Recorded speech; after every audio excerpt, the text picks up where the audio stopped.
મિત્રો આજે છે દશામાના વ્રતનો 10મો દિવસ અને રાતની આરતી અને આજે રાતે છે જાગરણ. દશામાનું જાગરણ છે મિત્રો. આરતી સ્ટાર્ટ કરી દીધી છે.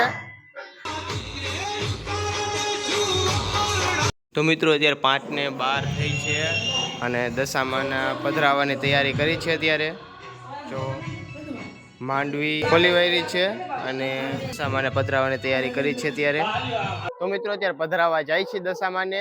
મમ્મીએ દશામાને માથા ઉપર લઈ ગયા છે. જો જય માતા, જય શ્રી કૃષ્ણ. હું છું તમારો પ્રિય આદિ દેત્રોજા અને મિત્રો આજે છે દશામાના વ્રતનો 10મો દિવસ અને રાતની આરતી અને આજે રાતે છે જાગરણ. દશામાનું જાગરણ છે મિત્રો. દશામાની આરતીની તૈયારી અત્યારે કરી છે. પપ્પાની ગયા છે મનાકાના ઘરે. બાજુમાં મનાકાનું ઘર છે, એ પણ દશામાના વ્રત રહે છે. તો અત્યારે ત્યાં કણે આરતી કરવા ગયા છે અને હું અહીં કણે દશામાની આરતીની તૈયારી કરું.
હેતલ અત્યારે પ્રસાદી દે છે. જો નાના નાના છોકરાઓને બધાને અત્યારે તો હેતલ અત્યારે આવી છે પ્રસાદી દેવા માટે. પ્રસાદીમાં જો ચોકલેટ છે, કાજુ છે, આટલું વસ્તુ છે.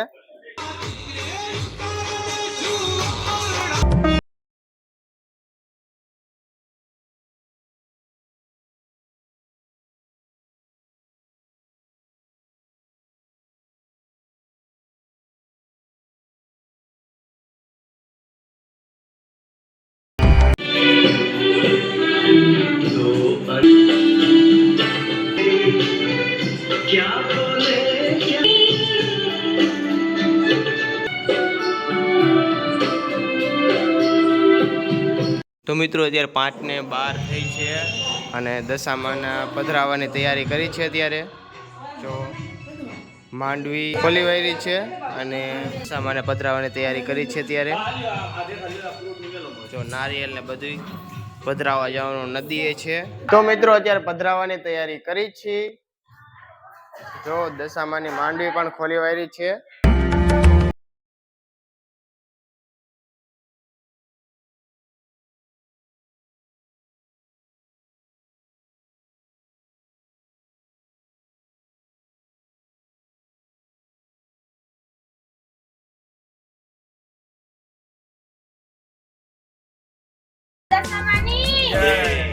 તો મિત્રો અત્યારે પધરાવા જાય છે દશામાને. મમ્મીએ દશામાને માથા ઉપર લઈ ગયા છે. જો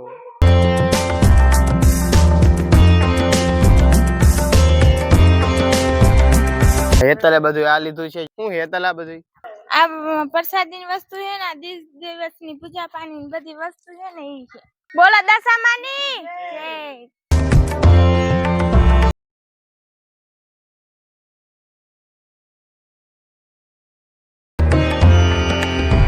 તો મિત્રો ગામમાં એક નદી છે, ત્યાં કણે દશામાને પધરાવા જવાનું છે. તો નદીએ પોગી ગયા છીએ અને દશામાને જો મમ્મીએ માથા ઉપર લીધા હતા, તો અત્યારે નીચે ઉતારી છીએ.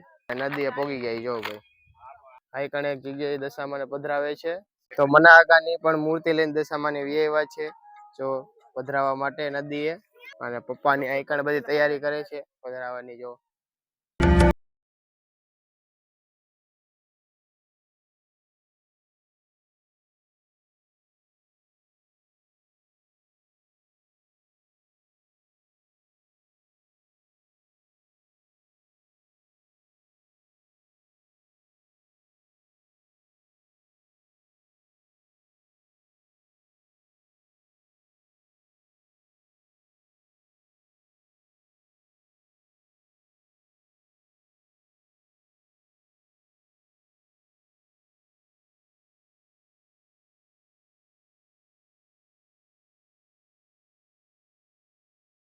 દશામાને પધરાવી દીધા છે અને ચુંદડી ને એવું બધું ભાઈ જેટલું વસ્તુ હોય બધું પધરાવવાનું રહે દશામાને. તો અત્યારે દિવેશ નારિયેલ ફોડે છે, ફોડીને પછી આને ફોડશે ને ફોડીને પછી પ્રસાદી કરશે.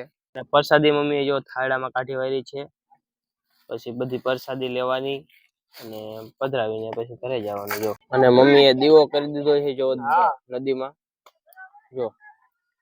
અને અત્યારે અમે પ્રસાદી કરી છે દશામાની. તો અત્યારે નારિયેલ ફોડે છે.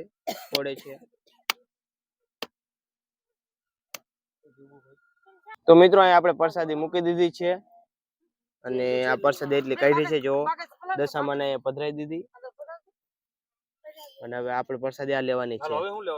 તો મિત્રો દશામાને પધરાવીને આપણે રિટર્ન થઈ ગયા છીએ. હવે ઘર બાજુ જાય છીએ. દશામાને પધરાવીને અમે રિટર્ન થઈ ગયા છીએ અત્યારે જો. તો મિત્રો પોગી ગયા છીએ આપણે ગામમાં. તો મિત્રો દશામાને પધરાવીને ઘરે પહોંચી ગયા છીએ અને મિત્રો આ કણે જો આપણે છેલ્લે સવારે 5 વાગે આપણે સવારે આરતી કરી દશામાની. અને આરતી કરીને પછી માંડવી ખોલીને પછી દશામાને પધરાવા ગયા. અમે દશામાની મૂર્તિ પધરાવીને ઘરે પહોંચી ગયા છીએ અને દિવસ પણ ઉગી ગયો છે જો. 6 વાગ્યા છે અત્યારે, દી ઉગી ગયો જો ભાઈ. તો મિત્રો 3 કલાક સુઈને ઉઠી ગયા છે. રાતનું જાગરણ હતું એટલે. અને અત્યારે જો રસોડામાંથી વ્લોગ સ્ટાર્ટ કરું છું. વ્લોગમાં જો અત્યારે મમ્મીની રસોઈ બનાવે છે. હું મમ્મી રસોઈમાં શું છે? રીંગણા બટેટાનું શાક અને તલ રોટલી બનાવે છે. રોટલા. હવે તમારે વાર ખતમ ને? પૂરા થઈ ગયા ને? હવે તમે ખાઈ શકો સવારે ખાઈએ. હવે તો મમ્મીની ખાઈએ છે હવાઈ ને ખાઈએ. જો એટલે એટલું શાક બનાવ્યું છે. 3 ટાણા ખાય છે ભાઈ.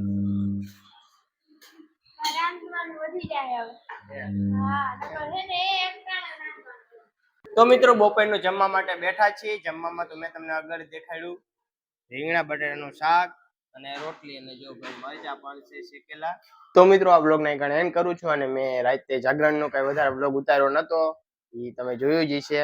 અને જાગરણમાં તો મિત્રો અમે અલ્પાબેનની સગાઈ અને અલ્પાબેનના લગ્નની કેસેટ જોતા હતા, પેન ડ્રાઈવ જોતા હતા. તો એમાં વધારે મેં શૂટ કર્યું નતું.